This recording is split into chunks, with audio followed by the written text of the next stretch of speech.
Hello, everyone, and welcome to ARG Presents. All this and more in This Week in Retro. High-resolution color graphics. This land of high technology. The revolution in technology that made the information age possible. Those kids are not afraid of computers. All things in moderation. To boldly go where 1978 went before. And if you can't sell it, give it away. All this and more on This Week in Retro. Up-to-date news for out-of-date tech. Hi folks, how you doing? Yeah, good. How you going? I'm going well. Good yourself. Yeah, we welcome this week a guest, and it is the Brent from ARG.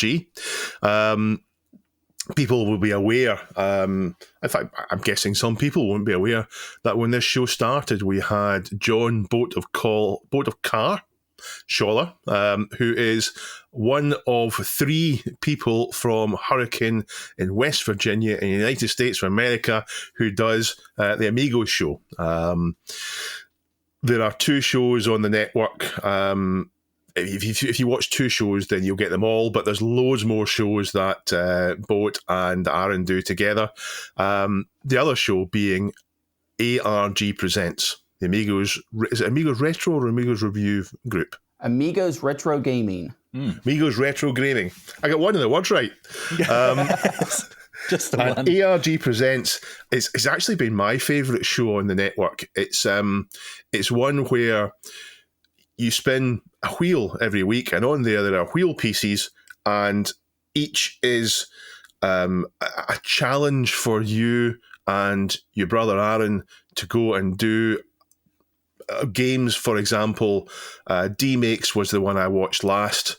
The next one is dancing games, I think. You're doing... Yes. You'll be doing that. By the time this is released, you'll have already done that. So I don't know if you've started dancing yet. I'm a big fellow, so I don't know how many dance moves I'm going to put out there, but, you never know. How long has ARG been running now? We are up to episodes 230. Wow. John took part with Aaron for the first 15, 16 episodes, and then his life got too busy, and I kind of stepped in, and I had already at this point done some guest appearances on the Amigos, so I kind of fit naturally in, and Aaron and I have a good dynamic anyway, that kind of sibling rivalry, and makes for a fun show, makes for a fun watch. Yeah, well, I feel we've had John on, we've had Aaron on, so we've had the rest, and now we've got the best. There you go. Nice. How did the charity day go? Amigathon went really well this year. We were actually free of technical hiccups, which is amazing for our internet provider to last 12 hours. We ended up raising $3,830 for the Children's Miracle Network, and that is actually still open for donations. If you wanted to go to amigathon.com, it redirects you to the Extra Life page where you can donate yourself, and that should be up until about the end of the year. Yeah, it's an annual thing that you've done for, I think, 6 years. I think it is 5 years running now. 5 years this running. This would have been our 6th. Yeah. I've watched it for the past few years, and I caught most of it on last week on Saturday. It's a great fun thing, and it's good that you do it for charity. Welcome to the show, Brent. Thank you very much for having me.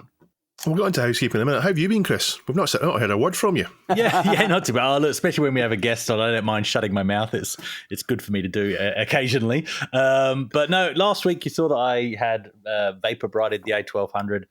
This week, thanks to my mate Shane, who kindly recapped just 3 through-hole capacitors in the floppy drive of this machine. The floppy drive is now 100% working again. So it's a 100% brilliant. Working again machine. And that's allowed me to do something I've never done before. One is install Workbench 3 from scratch off of original media. So Marvin Druxmo got these off him. Install it to hard disk. Yeah. Install it to hard disk from floppy drive. Because obviously, back in the day, I had the A500, so you didn't do that. You just booted Workbench if you wanted Workbench, or you just threw that to one side and booted from your games. And then the other thing I was able to do, thanks to a wonderful guy called Ryan, who sent me a heap of games from the UK a while ago.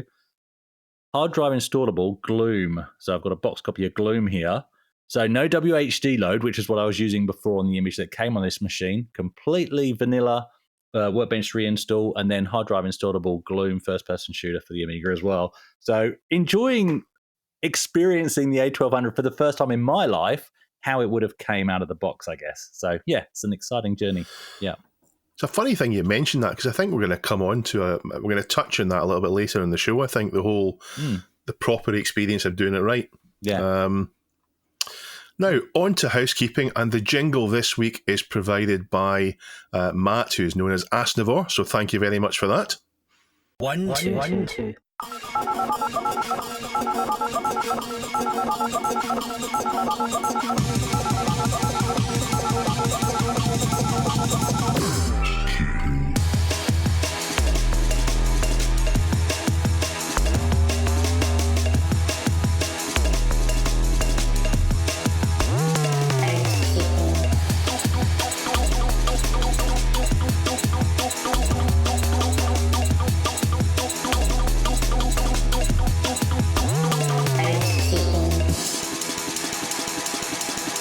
Thank you very much. I mentioned a couple of weeks ago that Happy Coding ZX, one of our viewers and frequent contributors, and also you'll know Happy Coding as well, Brent, because he's over at Amigos as well. Absolutely. He's put us in games before. Yeah. Yes. They produced, to help the victims of the earthquake in Turkey and Syria, they produced a Midnight Brew charity digital box set. So it's some homebrew games, put together as 5 of them, minimum of a tenner, and the money, 100% of the money goes there. So it's coming to an end, but I thought I'd let people have one last chance at it, and they've raised, I think it's just under £1,500 so far. So that's a lot of money to go to a good cause. Link in the show notes if you want to catch the end of that. There is some bonus information. Now, it's not quite a correction. There's a bonus information on Neil's story from last week, which is on the ST Amiga Kickstarter, although it's not actually on Kickstarter, which is the book that's being done. I think it's an Indiegogo one, on the ST Amiga Flame War, which has seen lots and lots of interesting and thought-provoking comments on the YouTube video, and also in Reddit from some very wise people. But one of the authors has corrected Neil on what he said. So I'll just read out the comment. Hello, everyone. I am the initiator of the ST Amiga project. Just to make things clear, this is a microsite book in cooperation with Editions 64K and not the other way around. So I think what Neil's doing there is giving Amiga all the credit for something that was done first on the Atari ST. As per usual. Now, to just compare a logo, it doesn't look similar, and it's not like Neil suspected. The book is instead led by a publisher who's released 3 publications on the Atari demo scene. We're building a team of professional journalists and dedicated guest authors and making a fact-based argument. I worked for a technology magazine for several years. After all, the project happens in collaboration because we can free up more expertise and resources in both 16-bit camps. It won't be black and white, but it won't be wishy-washy either. Nevertheless, it will be an exciting tour de force through numerous confrontations of the time, many of them previously unpublished. David Pleasance has also assured me that his story is new to the public. Ooh. We will also expose secret business sale aspects and report on them exclusively. That's a bit I'm interested in. In addition, we will also offer practical experiences that have lasted until today. We look forward to your comments. Many of the current ones confirm our opinions that we have tackled the right topic. As the project leader, I would like to add that each of my crowdfunding books has so far stayed on schedule. Empty promises and sending backers off with goodies that do not exist at Microsite Publishing Good. Check back soon on the Indiegogo page as our creative team grows daily. We will be portraying this story along with many industry leaders. So the more I read about this, the more I'm glad I'm backing it. I think it's going to be a good book. So good luck to them on their campaign. Again, link in the show notes. And we also have a couple of new patrons. We have Vile Disgorgement. So welcome to being a patron, Vile Disgorgement. I'm not sure if that's your real name or not. And we also have someone who has sent specific instructions on how their name is to be read out. So Nick Daniels, welcome, says, when you read my name on the show, that's Nick TIE Fighter Mouse Ace Daniels to you folks. So this is referring back to when I talked about TIE Fighter and I mistakenly says, thanks to what the box said, you couldn't play TIE Fighter with a mouse. And I have been thinking about that. I wonder if it's, you can't play TIE Fighter with a ball mouse, but on a laser mouse, maybe it's possible. I don't know. Maybe it's easier on a laser mouse. I don't know. That make but anyway, difference? I don't know. Well, have you ever gone back to using an old Amiga or Atari tank mouse? Yeah, and you've got the giant movements you need to do anything. Yeah. Well, yeah. So I'm wondering, maybe me thinking, because when I played X-Wing, I played X-Wing with a mouse first of all, and that's what made me buy an analog joystick. And with a mouse, it was rotten. But when X-Wing came out in the early 90s, I wouldn't be using a laser mouse. I'd be using, I say laser mouse, it's just an optical mouse. It's not a laser. It's a light, an LED. I'd be using a ball mouse. So that's maybe why I couldn't get it done. I don't know. It's just an idea. Maybe. So thank you very much for joining our patrons on Patreon. If you do want to help, if you do want to contribute, then www.patreon.com/thisweekinretro. Now let's go on with the show. Chris. Well, yeah, me up first. GoldenEye is, of course, is in many gamers' minds at the moment, both new and old, due to recent ports on the Switch and the Xbox. And it's kind of reignited debates about old versus new and how some games don't really hold up unless you can kind of immerse yourself in the context of the period that it was released in. I actually don't like to talk about GoldenEye anymore because somehow Neil beat me when I visited the cave last year. He cheats. Well, look, this is my excuse, right? I was out of ammo and I felt bad about slapping Neil when he was dressed as a woman.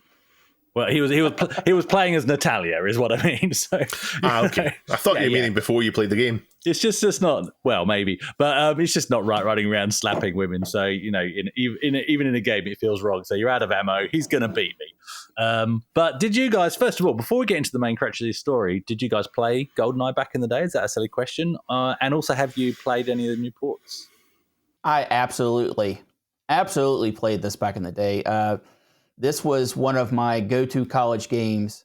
And at the time, I lived in a fraternity house. So there was always a multiplayer match going on.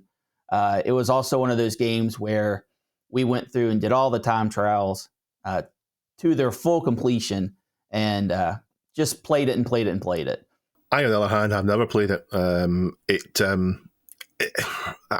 not a console gamer. I've hardly played any console games at all. But I always thought when I saw people talking about it, I thought it's fantastic, people having fun playing it. But this is almost them catching up on PC gaming. Yeah, to a point, yeah. I think the big thing that made it so social was the four-player split screen, that kind of changed it, whereas with PC, you kind of needed the network. But anyway, Dr. Local has linked us to a story on Forbes by Mitch Wallace, which uses discussion about how well GoldenEye holds up in the modern day as a segue into a deeper topic about nostalgia and depression. So Mitch actually raises, yay, let's discuss that. But look, it's a good topic, actually. So Mitch raises some good points about nostalgia, and he shares his own personal journey of having to jump off the treadmill, as he puts it, as he found the obsession with the past was actually becoming unhealthy for him. And I need to say that, for him. He makes a very poignant quote from Healthline that says, "Longing for the past, something you can't reclaim, can fuel dissatisfaction with the present. Nostalgic depression, then, can describe a yearning coloured with deeper tones of hopelessness or despair." So it is a serious topic. And, like anything, some people are more susceptible than others. Not every drinker is an alcoholic, for example. So, guys, what are your thoughts on this? But also, what are also the positives of the hobby that we're in, just to balance it out? Brent? And obviously, anything can be taken into excess, right? And you can obsess to things to the point where it's unhealthy. This isn't just something obviously locked to nostalgia. Personally, since he even mentioned GoldenEye in the article, GoldenEye is a game that I don't go back and play because I know I can't relive the experiences that I had when I played it the first time. I played it with a group of people. There was always 4 controllers plugged in, always 4 people going head to head. And if I went back to try to relive that experience, it's not going to be the same. And I don't want to spoil that memory. However, nostalgia really, in my mind, there's 2 forms of it. If you are trying to relive the moment, right? You're trying to relive that part of the past, that can get unhealthy. It's fine to look fondly back onto it and say, oh, these were really good times. But when you obsess to it to thinking, this has to be, I have to get this or that so I can feel like I did back then. That's you can't do it that way. There's no satisfaction at the end of that. I know for myself, when I go back and play these nostalgic games, I look at them from a different lens, right? I actually separate the experience I had when I played it the first time and try to look at it through new, more mature eyes to get something new out of it. We all have a base point with gaming. The first game we ever played, that kind of sets the tone for the rest of our gaming lives. And if you can go back and look at that first base point and see the progression, you can actually begin to appreciate modern gaming a little bit more, in my eyes. But if you're going back to try to capture the past, try to capture that moment, it can seriously be unhealthy. Dave, what's your opinion on it? So I do understand what he's talking about. I have to agree that nostalgia isn't always healthy.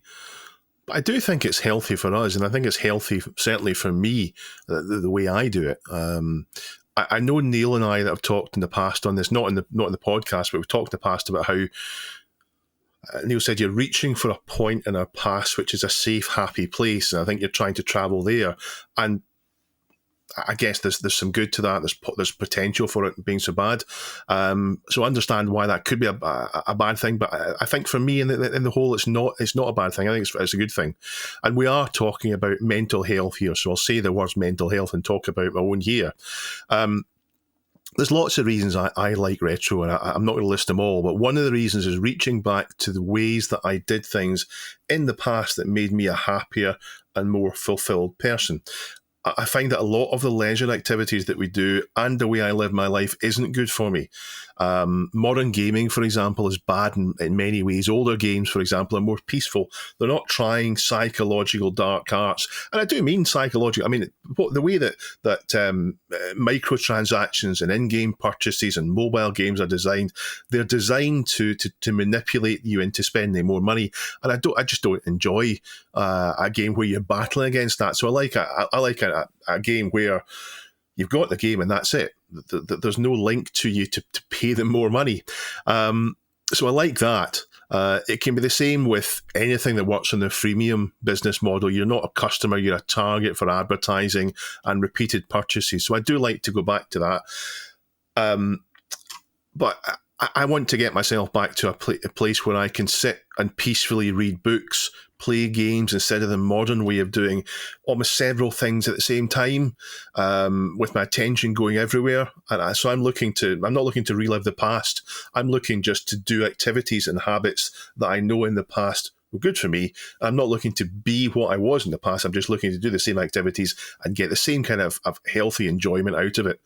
So taking it back to the original thing that Chris started, I like the immersion of going back to original games. I like having the physical game in the box and the manual to hold in my hand, having a CRT, the real keyboard. But I think more importantly, it's my attention span that I need to get fixed in. It's sitting down to play a game without thinking about the other 1,000,001 things that I should be doing instead. My friend Andrew, just a few days ago, said the same thing to me. And he said, he's talking about when he sits down to do something, he's thinking, I really should be tidying the garage. And it's those thoughts you have that they're not helpful. And it's just part of being an adult. And I think lots of people have them. And it's how do you slice 2 or 3 hours off and say, I'm going to have those 2 or 3 hours and not think about anything else and enjoy them. And then afterwards, I'll feel good about going to do other tasks I need to do. And there's something else I remember. It's over 30 years ago. I used to read Dragon magazine, which I mentioned before in the podcast. It was from TSR, the people that ran Dungeons and Dragons, and it was the official Dungeons and Dragons magazine.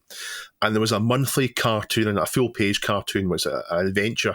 I think it's Snarf Quest, I think. And one of the months there wasn't the full page cartoon adventure. It was just one image that the artist had drawn.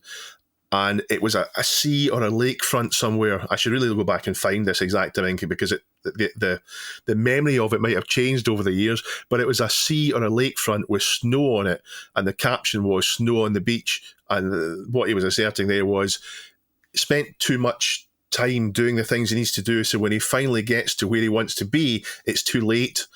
And I've remembered that ever since, and every time I see myself at 9:30 at night thinking I want to do something nice tonight after working and do all the things I need to do, I'm always thinking snow on the beach. It's too late. Snow on the beach. So yeah, for me, nostalgia and retro gaming and so on. Partly that is about going back and doing things in a healthier way. Yeah, that's good. Yeah, it's interesting that you used GoldenEye as a segue into this, actually, because it is one of those games that similar to yourself, Brent. I've got fantastic memories of playing GoldenEye against what is now my wife. Well, no, she was at the time as well, actually. Yeah, she was, and a housemate that we had as well. But now when you play it, it's one of those games that, well, first and foremost, you have to have a CRT, and I'm not precious about CRTs. But if you play GoldenEye on an N64 on a flat panel, it looks hideous. I think it's just one of those games that just doesn't work. And then you've got how did I actually get on with this 3-handled controller back then? Do you know what I mean? So I think, yeah, exactly. So I think maybe these modern ports are actually a good fix for some of those issues, so that at least you can play it on a modern screen and possibly with a modern controller as well. But yeah, on this topic of, nostalgia and why we're into it and what it, can do to people. For me, my collecting, I've said this over and over again, is nostalgia fueled. And when I first got back into most of this, it was really exciting. It all started with the Batman pack for me and just needing to have one again.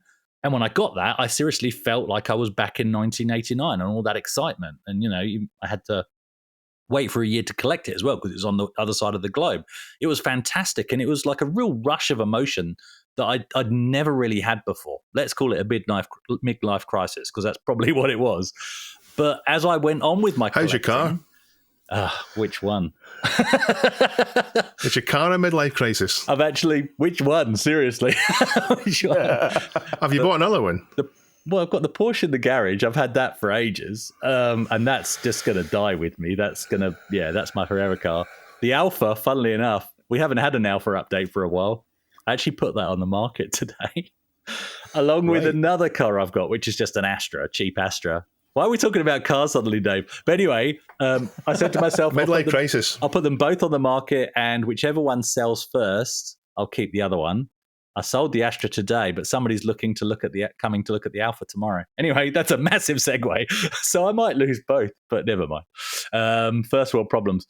But no, in terms of my collecting, it is still nostalgia based, and I am still trying to recollect it. But I think I've recognized in myself that I was going down, and I'm a fairly well-balanced individual, but I was potentially going down this rabbit hole of trying to relive the actual past itself. And you have to come to a point of recognizing you literally can't do that. And you have to be honest with yourself. And what I've found for me is I don't need to jump off this treadmill. I just need to be back in it for the right reasons. Do you know what I mean? And actually, my collecting slowed right down as a result of that recognition as well. I don't need this stuff. I would like it when it comes up at a decent price. And that's a great place to be because you don't spend too much money on eBay.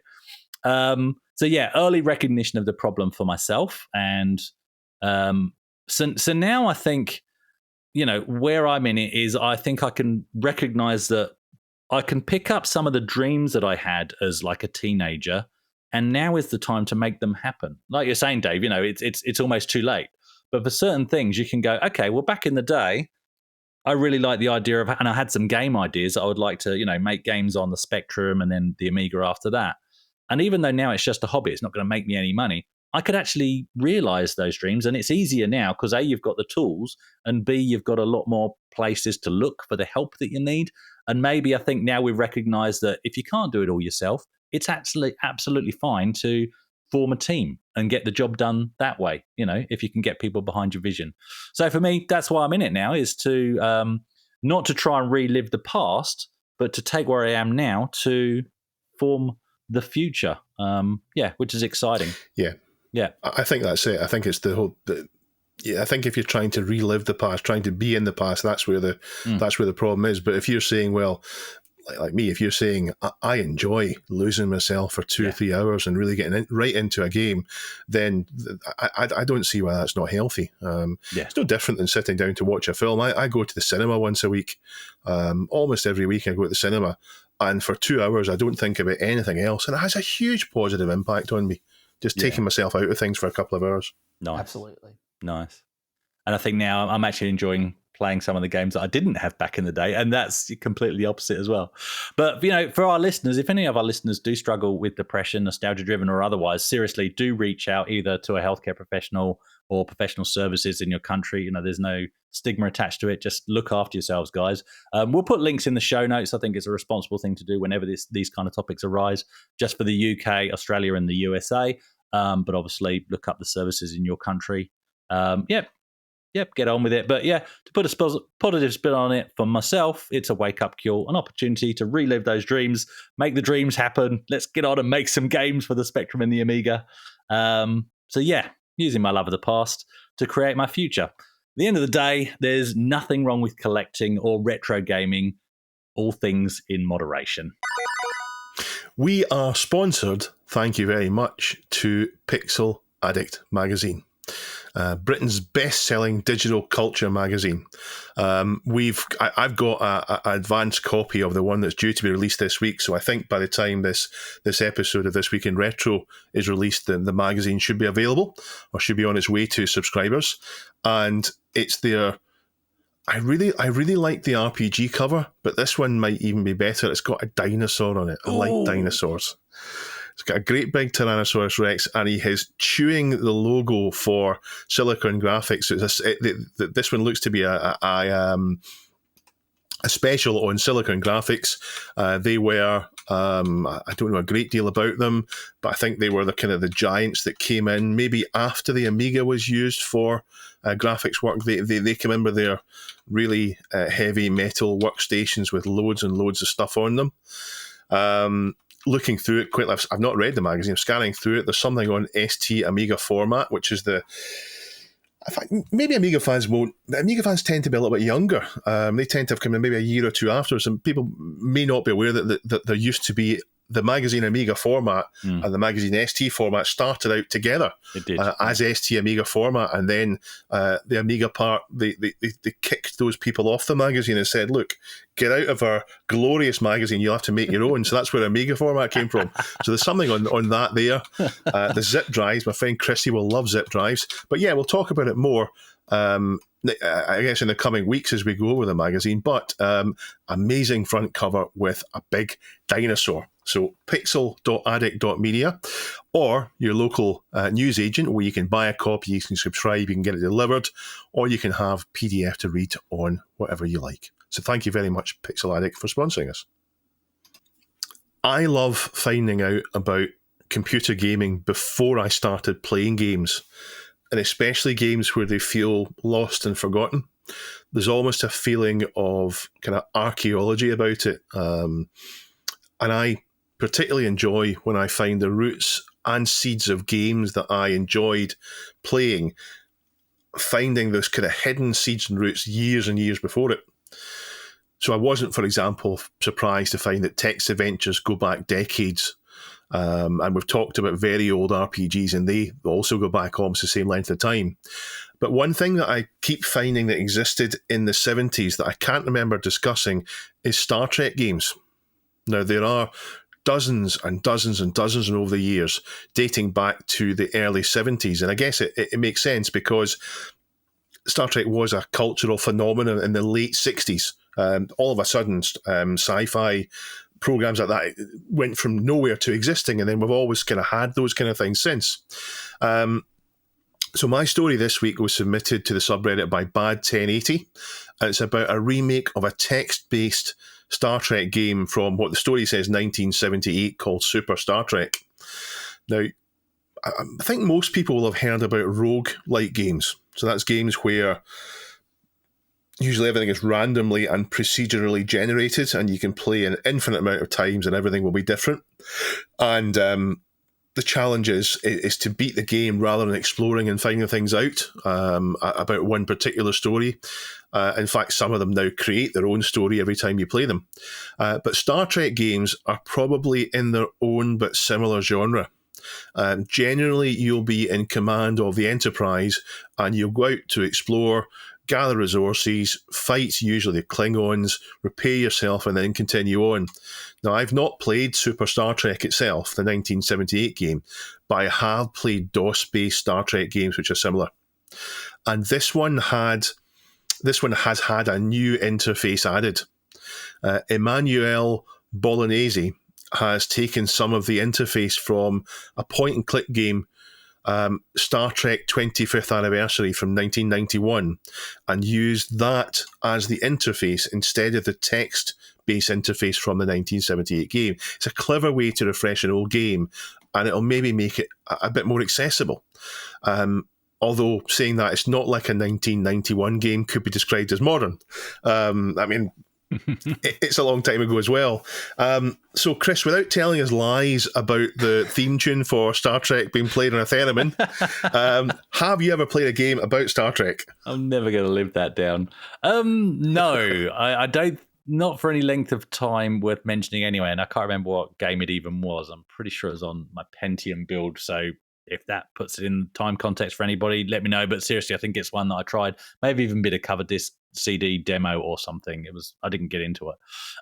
But it's certainly been the inspiration behind some of the games I've enjoyed playing. And when I say that, I don't mean necessarily for the developers, but what's in the back of my head is, in some of these games, you can't help but think of Boldly Going, where no man has gone before. And the kind of games I'm talking about are things like Frontier Elite 2, Frontier First Encounters, Elite Dangerous, a lot more recently, and No Man's Sky, even more recently than that. And actually, there was one, going back to the Pentium area. Do you remember 3000 AD?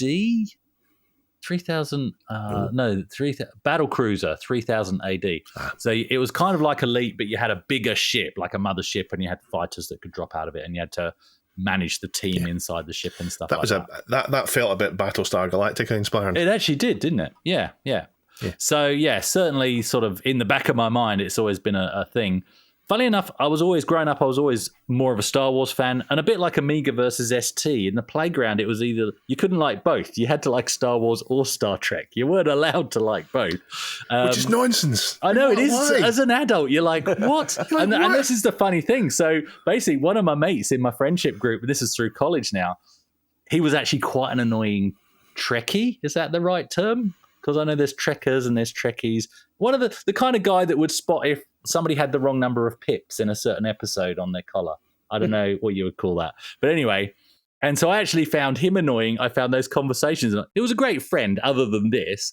And therefore, I kind of rebelled against ever watching Star Trek. And it was Next Gen that they were into at the time. Whereas now, because you can stream them all online or whatever, I've been through the whole of Next Gen, absolutely loved it. Hated the last episode because the sudden realization it was over. And now we've been very, very melancholy. Yeah, it is. And we're now binging DS9, and we're on to the final season of that, and pretty soon we'll be on the final. I didn't know that. Well. I've done the same. I sat and watched through. The Next Generation, and then when Deep Space Nine started, I started watching them in order. Yeah. And now I'm watching, I've taken breaks. I mean, I'm taking breaks up to 6 months at a time from it, but I've been watching Deep Space Nine as well as Voyager and Space and those in broadcast order, and the films as well as they come out. And to be honest, I'm enjoying them more than I have the once or twice I've seen them before. I wonder if it links back to to what we're talking about in the first story today. It talks about the way that we consume things. I feel like I can sit down and watch an episode of that and get what I'm expecting from 40 minutes, whereas it's not quite the same with modern telly. But anyway, on a bit of a distraction. Brent, what about you? Well, the original Star Trek was out before I was born, and I didn't get to experience it at the time. Are you saying that as if it wasn't out before we were born? Well, I grew up with Next Generation. That's when I really started watching Star Trek. And it had its fair share of games that I never felt drawn to play. But most of them were your text adventures or your story adventures, which made sense with the context of the show.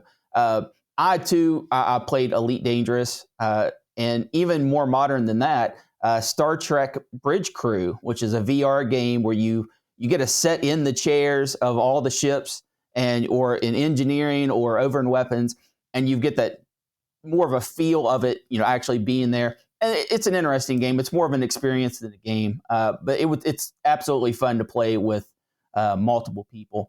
But my biggest problem with a lot of the Star Trek games, especially your old text adventures, and this isn't just with Star Trek, it's with all text adventures, I have a really bad focus problem when it comes to reading. And I usually have to read things 2 or 3 times to pick up on the concepts that it's putting down.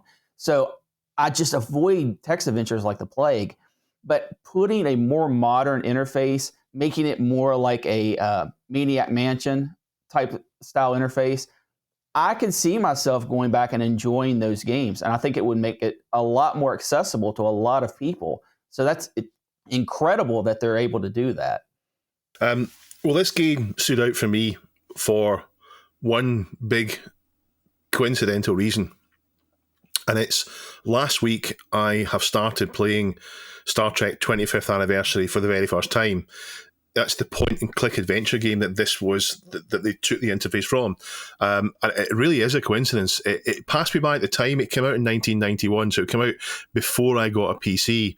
And I think when I got a PC, I was straight into Ultima 7 and Frontier and so on. I didn't look back at all the games that came before it, so it passed me by, and I never got round to it, but it was one that I did intend to come back to. But Happy Coding ZX, who I mentioned earlier on, long-time listeners, and also amigos, Brent, you'll know him, as he said before, invited me to come on with one of his friends, and together we hope to solve. The game is actually intended to be the 4th season of the original Star Trek.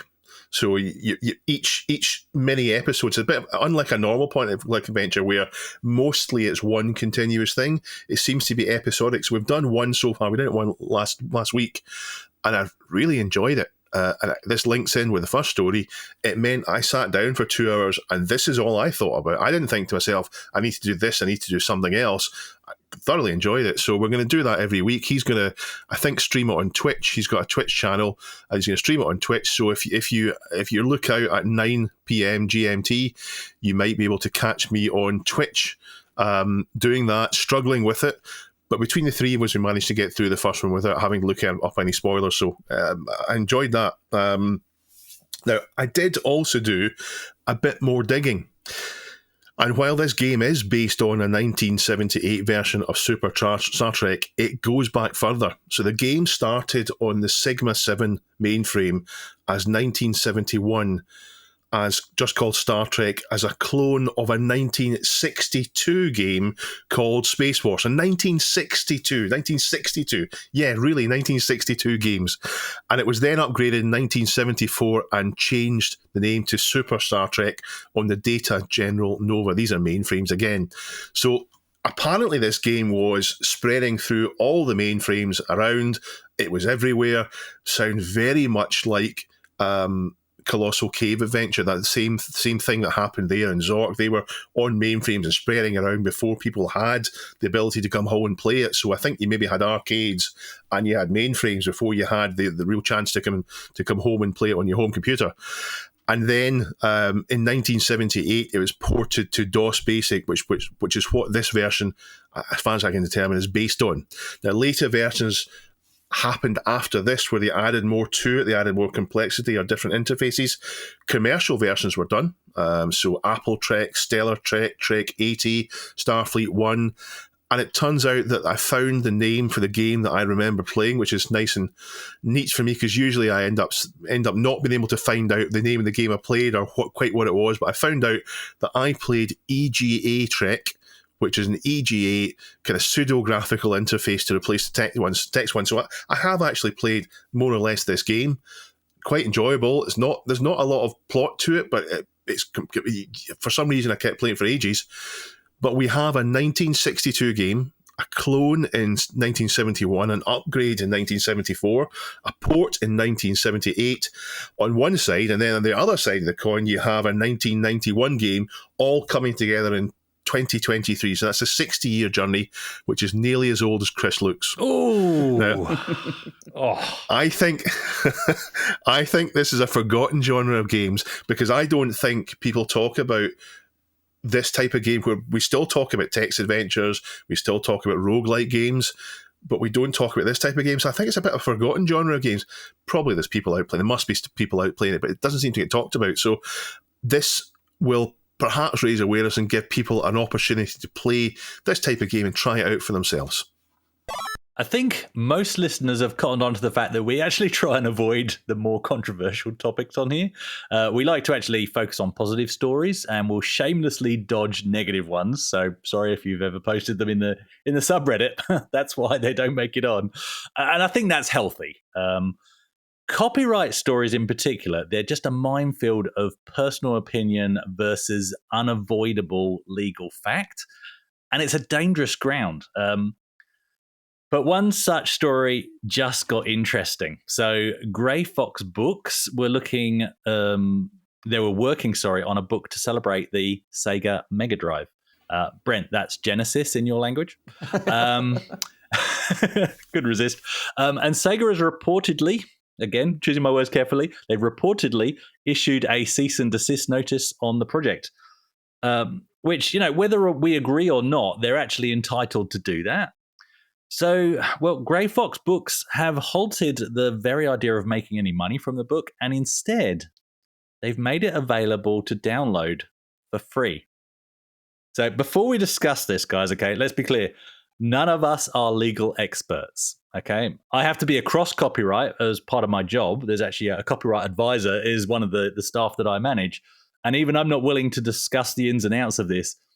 And even if this move to make it free is even legal in itself, not even going to go there, not going to touch it. And at a guess, I think Duncan may think twice about whether on the YouTube version of the podcast, he will usually do a scroll of whatever relevant website or book or PDF, whatever. He may be thinking twice about if he's going to do that, because we'd hate to see an episode get taken down. That's what I'm, getting at there. So let's just discuss the book, because guess what? We can all see it for free. So that's fantastic. It's a free PDF download from Grey Books. Will we go to jail for seeing it for free, Chris? Is that what you're saying? If SEGA issue a cease and desist to us, they can erase our brains so that we have no memory of ever seeing this, and they can pluck our eyes out. How will we know if our brain's been erased? What they can do. Well, we won't know. That's the beauty of it. Yeah, but they'll pluck our eyes out so that we can't do it again. So that's the downside. Okay. Anyway. That's fair. So we could download it. PDFs are free from greyfoxbooks.com. What do you guys think of it? Brent? You can't just run past the copyright thing. I got to say one thing. Copyright is so confusing to your normal everyday person. And in my job, I do design, and I can't go out there and use copyrighted stuff, right? So I'm supposed to know all the ins and outs of it. You can't. It's just too complicated. And if you think you know it, you don't, unless that is literally your everyday job. But on to the book itself. Massive respects to Darren Doyle. Obviously, this book was a extreme labor of love. I had a few moments to sit down and flip through it, and it's beautifully designed. And they really went in and had good colors, good backgrounds, and it's your standard picture book fare, right? Your big coffee book table type affair where you've got these large pictures and they're so big they're pixelated because that's how they were, but that's such a beautiful style. I always enjoy it. And on top of that, they go into a little review of each game that they touch on. And they have some segments on Streets of Rage and core design and all the different consoles, the Genesis Mega Drives out there. And they do a bit of a deep dive on them. And it's so enjoyable to read. I would have never have found this else, without being on this show. I would have never stumbled upon that link just because my history wasn't with the Genesis, the Mega Drive. And I feel so lucky to have come across it. It's such a beautiful book. Definitely worth grabbing while you can. I really don't like that this has happened. I'm not a lawyer. I'm not giving an opinion on whether it's right or not. I'll certainly say that I don't know that SEGA are doing the right thing here, but I also don't know that the publisher was doing the right thing either. I don't know. I've seen people talking about that, alleging that or suspecting that SEGA are, and I'll even pronounce it as SEGA today because we're being a bit serious, not SEGA, to wind people up, that they're abusing a position of power because they know people can't afford the resources to fight it. But that's not a qualified opinion. I don't know that. I don't know. So I don't know. I do admire their decision to publish it for free instead of selling it, rather than just binning it completely. And I hope and I wonder if that will be a path to people buying the other books, because I certainly will be having a look through it. I've mentioned before, I've got a nice big 24-inch touchscreen all-in-one computer that I use for reading magazines, and I think this will be great to look at on that. So I've got it downloaded. I'll put it across to that and have a look. The Mega Drive itself, though, I've never used one. But of all the I'm not a console person, but of all the consoles that I hear people talking about, it's the Sega Mega Drive that we keep coming back to as one of the ones kind of, if I'm going to catch up on one console, it should be this one. It looks as if the Sega Mega Drive picked up more of the legacy of 16-bit games than any other console did. We talked last week about Golden Axe, for example. That's something I'm going to have to play on it, and I know there's a couple of D&G games. So the Sega Mega Drive is quite interesting to me. So I'll have to sit this down and have a proper read. And I promise that if I enjoy the book, I will buy their other books, and that will maybe make everything right in the world. I had the SNES back in the day rather than Mega Drive, but I think we mentioned that before. But one of my friends, Sean, had the Mega Drive, so I certainly played quite a few games on there. An interesting timing, actually. My mate Shane, same guy that fixed the floppy drive of my A1200, lent me this. Everyone's called Shane. Everyone's called Shane in Australia, but he lent me this very cheap-looking arcade stick. So it's just called a Retro Game Arcade. 145 games in one, but they're all Mega Drive ports, funnily enough. So things like Street Fighter 2, Raiden, all of that kind of stuff. So have fun this week getting into that. But this book itself, the PDF book, nearly 300 pages. That when I looked up at the page count, so that's a lot of content.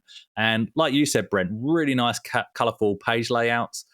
And what I love with books like this, similar to the bitmap books, it's a similar style to the bitmap books. And I've got the Amiga Visual Compendium, the Spectrum Visual Compendium, and reading the backgrounds to some of the games that they cover, that's great. But I just love flicking through. I'm a very visual person.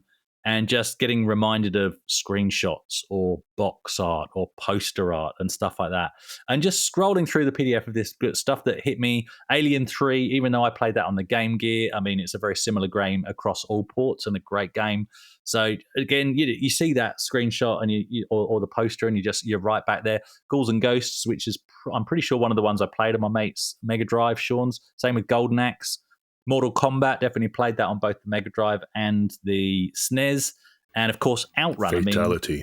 Fatality. I could never pull those off. Don't even go there. It still taunts me. But Brent can. Brent's the master. Is he the master at fatalities? I grew up in arcades, so nice. Who won the Mortal Kombat? Those are my games. Who won Mortal Kombat on the Amigathon? The betted game. That was Aaron. Of course, Mortal Kombat's a much different game when you have one button. It's funny, isn't it? So Mortal Kombat, we're going back into nostalgia now. As soon as anybody says Mortal Kombat, in fact, it was me in this occasion I brought it up, but I'm taken to a pub, Old West Station, Tunbridge Wells, which is where I grew up, and that's the first time I ever saw the console. And a mate, as I arrived at the pub, excitedly coming up to me, I was probably busy trying to buy a beer, and he goes, "Mate, you have to see this game. You will absolutely love it." Because we're all into Street Fighter 2 at the time, and Mortal Kombat just took it to the next level, with the gore and the photographics, and yeah. I Street Fighter. I never really liked Street Fighter 2 that much, but I like Mortal Kombat. I like I don't know why I like Mortal Kombat over Street Fighter 2. It's not. I don't. Is it just the violence? Is it just the violence and is it because everything's kind of rotoscoped? I don't know if rotoscope's the right technology for it, but I know you something mean, about it is much better. It is. I like it much better. It's Mortal more Kombat grown is up. more of the it's more of the superhero of the fighting genre. It's less about technique and combos and more. Well, back in the day, now it's all about combos. Yeah. But it's an easier to play game. Then maybe that's Not why, saying that's the reason, but Yeah. Well, I'm no good at Street Fighter 2, so maybe that's it. My problem with both of them is I can do fireballs in Street Fighter 2 with Ryo and Ken. So when I play Mortal Kombat, I can only play characters that use that same down sweep and a cross. If they don't have a special move linked to that, I'm lost. It's not going to happen. But yeah, Megadrive Outrun is another game that stood out in the book. They got a lovely bit of poster art from Outrun, and that's one of the best ports until you get onto the Saturn, I think, is it, which is pretty much almost arcade perfect. The Megadrive port is fantastic for Outrun. Really good way of playing the arcade version in the home. Anyway, look, it's a shame that this hasn't made it to a print release, as this really does look like a really nice quality title. And again, dodging any legal discussion, but, and I'm going to carefully choose my words again here, it's currently, at time of recording, available for free download. So do grab it. And thanks to Oz RetroComp for letting us know about it. So on to the community question of the week. It's been a hot topic the past week, which of course is what we expected. Thank you very much for everyone who submitted an opinion on the ST Amiga issue. And Duncan has put it there. He said, I will take this out quickly and then run for cover. Which is better, the Amiga or the Atari ST, and why? Now, I thought it would be a good idea to run a poll on Twitter to find out what people think is the best. And the poll still has a little bit of time left to run, but as of recording now, 62.3% of people have voted for the Atari ST on Twitter. So the Atari ST is the winner. What were the options on the poll, Dave? Now, you mentioned you'd done something on a spreadsheet, Chris. What was the that? options on the poll, Dave? The Atari ST. And what was the other option? The Atari ST. I love it. That's fantastic. Yeah, shall we see what the listeners had to say, and then we'll talk about the stats that I drew from the listeners' comments. Shall we go there? Let's do that. Sure. Okay. All right. So, I'll start with the first one, which is from DJ Hoffman, who makes a point. I think a few people have made this, and he says neither. They are both rubbish copies of the Sharp X68000. They came out before it, so they're not rubbish. They're not rubbish copies of it. But yeah, I get his point. I mean, if you're going to go for a Motorola 68000 base machine, then the Sharp is obviously the king. And Salem says they're also both massive improvements on the Mac. So 10 points to him for getting that dig in. Yeah. Shall we go with the next one, Brent?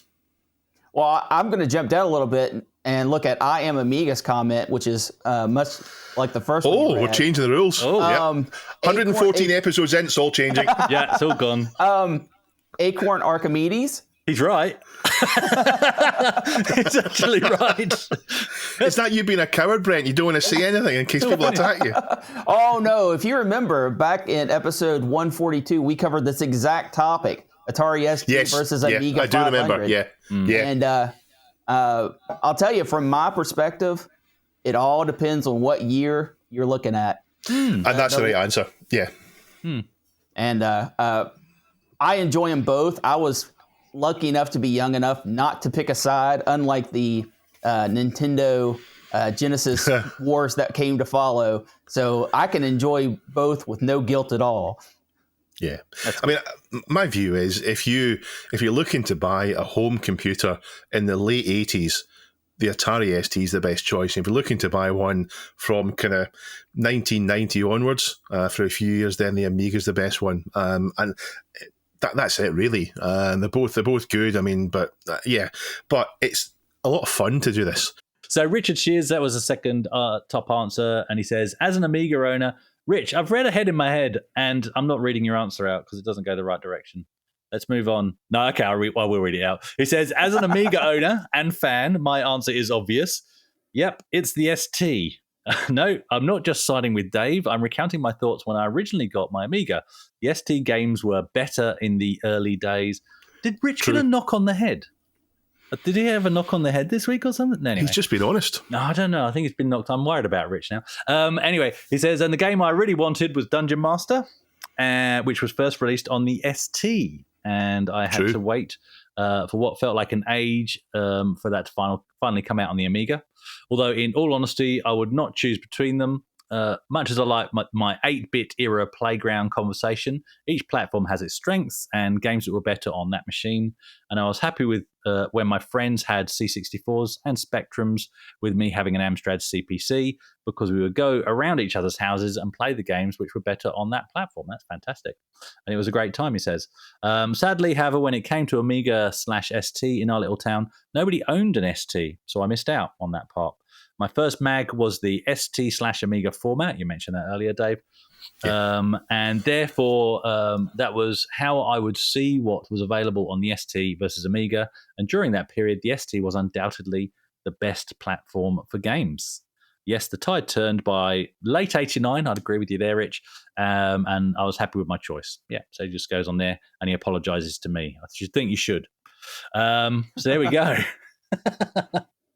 Fair enough. Next one is from STFM, so I wonder which way he's going to go. And he says the Atari ST because it was superior from a design point of view. It's one of the most beautiful systems of all time. The wedge shape, the angled function keys, the slanted mesh grille, the matching slanted indicator lights and disc eject button, the logo, the peripherals matched to monitors, mouse, external hard drive. Just a wonderful looking machine. Yeah, I don't think anyone thinks different to that there. No, it's true. It's absolutely a beautiful machine. Yeah. Should we keep going, Chris? It was only, if you want, I just want to throw in, it was only very recently that I learned the true history that essentially they were the same machine. And then you have the whole, fight for who actually bought the Amiga in terms of Atari and Commodore sweeping in with a check at the end of the day. Yeah. Do you know what I mean? Yeah. They ended up in the same place, but when in 1985, when the ST and the Amiga were released, they were pitched very, very differently. Yeah. The Amiga was more than twice the price. To get an Amiga package of an RGB monitor, the Amiga itself, and you needed the memory expansion up to 512K in the Amiga. To get that, it was more than twice the price of the Atari ST with a colour monitor. So they're very different packages. They're pitched very differently. The Amiga was a desktop format, whereas the ST was a wedge format. And they were very differently. It's only when the Amiga 500 came out and then when they reduced the price, it's only then when they became competitive. And as soon as they became price competitive, the Amiga was the better option. Yeah. But until then, I don't think you can discount the Atari ST, because until then, the Amiga wasn't. If you wanted to get a package, you would have to buy the Amiga and then buy games, and you'd be miles above what the cost of the ST was. So yeah. Absolutely. And the other side of that is when you look back in history, if you're just looking for the best system of the late 80s, early 90s, that really discounts how far Atari ST had to push to get as far as they did. I mean, obviously they fell off when the more powerful hardware came on the market. What doesn't? And it's unfortunate for people who are so stuck in their mindset that I'll only play Amiga. And thankfully, as people age and mature, those feelings usually go away. But I still know people that are, won't pick up a Sega controller because they don't think there's anything there for them. If you are an Amiga guy, pick up an ST, play some of their stuff. You'll be amazed. Yeah. And the good thing, this isn't a dig, but the ST is a lot cheaper to collect right now because the Amiga prices have gone stupid. And saying that as an Amiga fan, they have gone absolutely stupid. It's an old, obsolete machine. Let's call it what it is. Yeah. And the collector's gone crazy. And the ST doesn't seem to have gone that. You can quite easily pick up one. So it's a good one to just experience. The thing with the problem with the ST is that games that were good on the ST, games that were really that sold the system of the ST, almost all of them eventually got a port to the Amiga. So like Rich said, Dungeon Master came out on the ST. It sold phenomenal volumes, and then I think 18 months later or something, it came out for the Amiga. But it doesn't matter now that it came out 18 months later. You can pick up an ST or an Amiga and you can play Dungeon Master on it. It doesn't matter when it came out. And there's a few games like Oiz and so on that didn't come out on the Amiga, but for the most part, the Amiga can do what the ST can do, because if it was good enough, it eventually got the port to it. And of course, these days, the price advantage of the ST is maybe what would make you collect the real hardware on the ST, because it's the same as it was back in the day. You can get an ST much cheaper than you can get an Amiga. Yeah, it's there true. we go. Yeah, cool. Well, I did take some time going through all the answers earlier, Dave, and I just wanted to tally up a score. And you know what? Did you notice that the top answers were all ST? I did. And as I was putting these in the spreadsheet, I was actually quite worried about the way this was going to go. And I'll be honest, what I did was I did this very balanced. So there's a lot of answers in there when people have either been too nice to say what they really think, and therefore it comes out even, or they've genuinely said, well, there's pros and cons for both, and therefore it comes out even. So where that happened, and there's a lot of answers like that, I've given both a score. Okay, does that make sense? So it's only if it's clearly this person likes the Amiga that the Amiga got a point by itself, and same for the ST. And scrolling down, and I put the Archimedes in there as well because that got one score, because I thought that was funny. The ST got 15 points by my maths, which are not always great. The Amiga, 19. It was so close.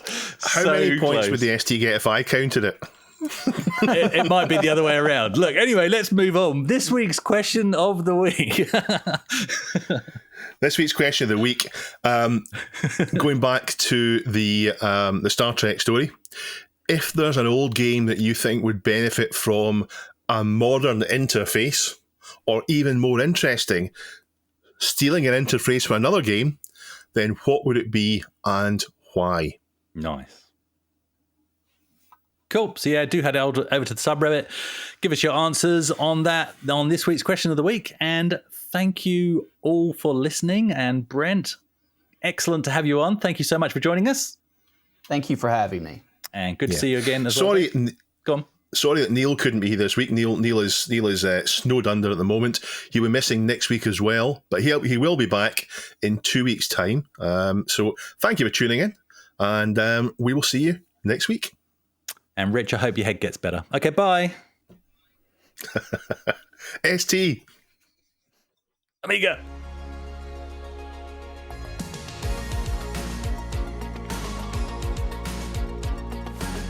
This Week in Retro was presented by Neil from RMC The Cave, Chris from 005 AGIMA, and Dave. It was produced by me, Duncan Styles. The podcast version of the show is available through your favourite podcaster, including Apple Podcasts and Spotify, and the video version is available on the This Week in Retro YouTube channel. Join our community subreddit at r/thisweekinretro to suggest and vote on the stories we cover on the show. If you watch This Week in Retro on YouTube, please give us a like and subscribe to help us reach new viewers. If you enjoy our show and would like to support it, then please check out the link to our Patreon page in the show notes or description. Thank you for listening, and we'll see you next time for more up-to-date news for out-of-date tech.